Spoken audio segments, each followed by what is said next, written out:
Welcome back to another episode of the Hardcore Casual with your boy, Base the Kid. As always, please like and subscribe if you have a friend, a colleague, a relative, an associate, an enemy, any and all in between. It's appreciated. There's a couple things to talk about, but before we do that, there is a little retraction I have to make. In the video that I just done a little earlier on today, I said that they had moved from 7 fights in that Riyadh card on the 22nd of February down to 5. That was actually incorrect. I made a mistake in interpreting what Turki Al-Sheikh had said. What he meant was, or what it was that he was saying, is that there initially was 9 fights on the card, but he got multiple calls from Frank Warren, Eddie Hearn, that we can't have that many on there, like people are gonna moan even more than they're moaning now. So it was actually 9 fights before, and they dropped it down to 7. So the 7 fights that are there are still there. They ain't changed, they ain't moved. That was my bad, that was my misinterpretation of the situation. Shout out to Darshan from Everything Boxing, because it was his it was his tweet that I saw literally as I was about to upload the video, which is what confirmed. And I was like, yo, that what happened? Like, what happened here? Was it 9 to 7 or 7 to 5? So yeah, that's the reason. Yeah, cool, I made the mistake, I own it, I apologize. But with that being said, a couple more things to get into. So without further ado, let's get into it.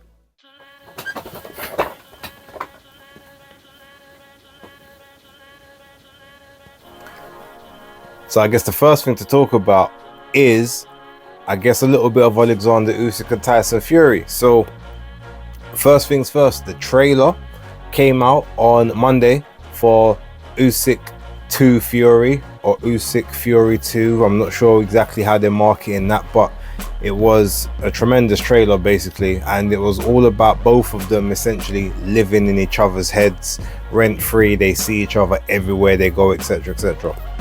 Now, I thought the trailer was excellent. I thought Fury did a great job. I think Usyk did a great job. Even though I thought it was excellent, there was one small issue that I had with it, and I did state in the live yesterday what my issue was. And it wasn't like, you know, anything bad, it was me nitpicking. But my issue was ultimately that in the trailer, both Tyson Fury and Alexander Usyk have got each other on the brain, and they see each other everywhere they go, like they're haunted by each other. I don't understand how that applies to Alexander Usyk when he won the first fight. Yes, he obviously had a difficult fight with Tyson Fury at moments, but Fury's the one that got battered around the ring in the 9th round, you know, got badly hurt in the 8th, you know, was getting pushed back from the first round, and ultimately lost his O to Alexander Usyk. So in that sense, if it was me, the trailer should have been more Tyson Fury seeing Usyk everywhere he goes, having nightmares of Usyk, but ultimately he has to right the wrong of that. He has to find redemption for himself. So the trailer could basically be exactly the same as it is, just without a lot of the Usyk parts, but you maybe just have Usyk as more of an antagonist to Fury within the trailer, and it's all about, you know, ultimately that Rocky 3 type redemption. Can he survive? Can he get back into the ring and return to the former glories? Can he be the Gypsy King again? And then maybe you have Alexander Usyk posing a different narrative. Like I said, maybe being the antagonist, or maybe there's another part of the journey that he has to go on within the trailer. So that's what I would have preferred. But that being said, I don't take anything away from it. It was a perfect bit of boxing cinema, and we've come to expect these by now. So, you know, you don't really, when it comes to this stuff, it's like if it ain't there and it's not the Riyadh season promotional stuff, it doesn't feel the same. That also being said, they had the second face-off that came out between Usyk and Fury, which was hosted by Todd Grisham, and it had also Frank Warren and Alex Krasik in attendance. Now I saw the one that was on TNT Sports, so that one had Steve Bunce, and they was basically showing the footage. Both of them was watching the fight back and Steve Bunce is obviously asking him questions about what's going on here. What did you think? What did you see? So I thought that was going to be the only one.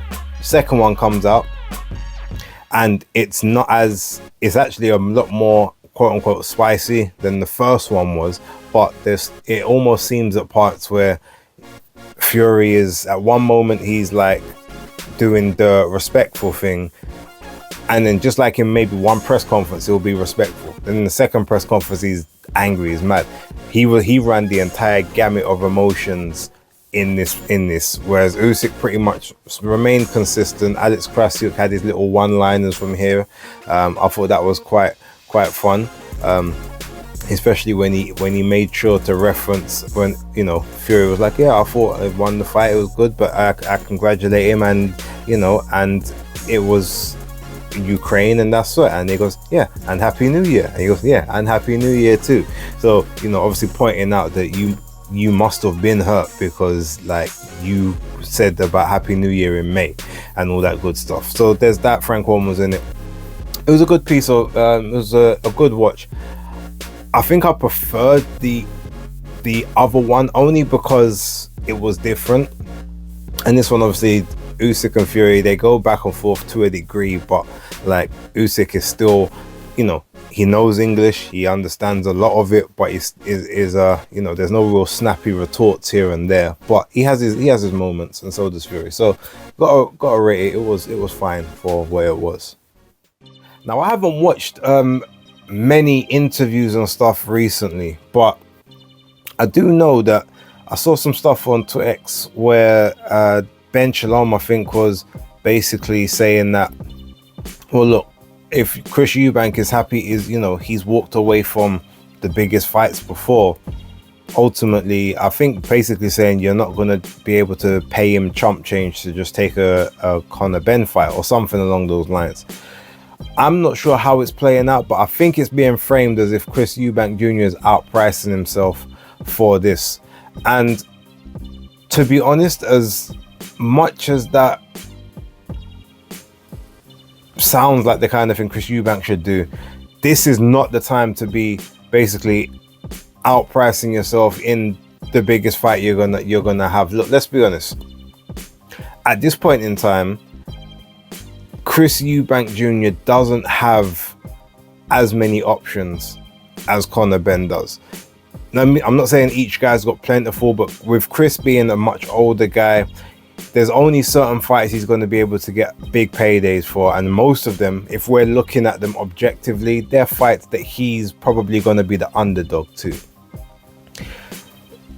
There's the option of the Erislandy Lara fight, but let's be real, that's a fight that he legit could lose, and that fight doesn't make him anywhere near as much money as the Conor Ben fight. Outside of that, and winning that world title and possibly trying to go on an undisputed run, what else is there? There's a bunch of domestic guys in the UK at 160, a Callum Simpson at Boxer at 168. That's literally your entire, you know, your entire thought process. I don't know what you do with that. I don't know enough about the story. I haven't seen enough of it. I just wanted to kind of mention it. If he is outpricing himself, if he is overestimating his value at this point in time, it's not smart work. It's not a smart move. Like, Chris, let's sort it out. If that's the fight you want, you need to still make some concessions here. I understand you made concessions in the first one. I'm not saying that you've got to bend over for these people, never that, but let's be sensible here, and you know, if that's what it takes to get the job done, then let's get the job done, innit? And lastly, from last night, they had the press conference between Tank Davis and Lamont Roach. Now, I didn't actually see it live. I was meant to. I think I either fell asleep or I decided to do something else at the time when it was happening. But I found out earlier on today, this morning, that basically he had said that he's going to retire from boxing at the end of 2025 or next year, basically. So I'll say this year because we're in December now. It's almost there already. First things first, I said it on Twitter earlier on today. I'm now going to repeat that. Shout out to Ring IQ. Always and forever shout out to Julius. He predicted this about 2 months ago, 3 months ago. He had said, look, this guy does not want to fight anyone meaningful. He does not want to be forced into fights that he knows there's a big chance he's going to lose in, and because of that, he would rather retire than have to do a deal with Turki Al-Sheikh or anyone else and fight outside of the PBC protection bubble. Lo and behold, 3 months later, 4 months later, after he initially said it, and has said it continuously, to be honest, you hear Tank, I'm retiring. Now, his answer, his reasoning for wanting to retire is that he's got 2 daughters and he wants to go to therapy, and basically he doesn't want to go to therapy and then they remove all of the anger and stuff that's outside of him and he's still fighting. So if he can retire, he can do the therapy properly. He don't really want to be fighting no more because he wants to be a softer individual for his daughters. Okay, I could say some real disrespectful stuff right about now, but I'm going to keep it very tame. That could be a part of the reason, yeah? And if that is the case, I wholeheartedly will support that in terms of trying to be better and be there for his children. Cool, no worries. But in terms of everything else, like he said, oh, well, the fights can still happen. But then some people ask him, okay, so what? So we can get the Shakur fight next year? And then he's like, well, what's Shakur done? Like, who has he fought? He ain't fought nobody. Like, if anything, the young boy Keyshawn's better than him. Even Keyshawn ain't done nothing. So what you're basically saying is a guy that's a 3 division champion, a legit 3 division champion, like people book you to be, a guy that's been a unified champion, he's actually unified belts before, and the guy that has a lot more of a quality resume realistically than you do, ain't done nothing. But if that's the case, he ain't done nothing, so what's the issue with fighting him? You can unify belts with someone that everyone wants you to fight, and then that's easy work, right?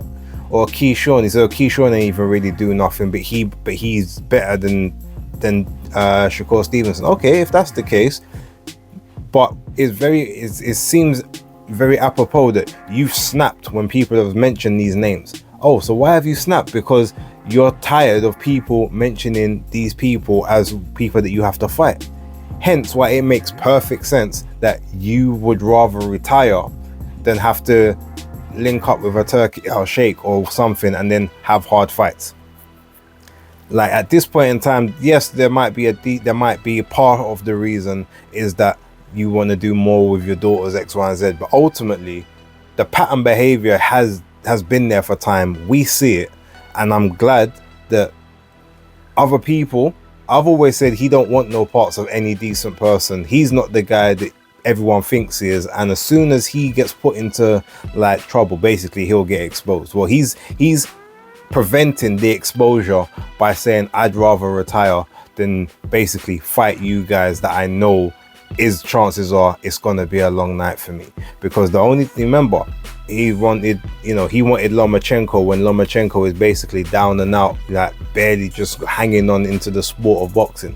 If we all remember, Lomachenko only came out in his last fight against George Kambosos because his dad wanted him to carry on, and the IBF title was the one belt he never held, so he wanted to at least win that one for his dad.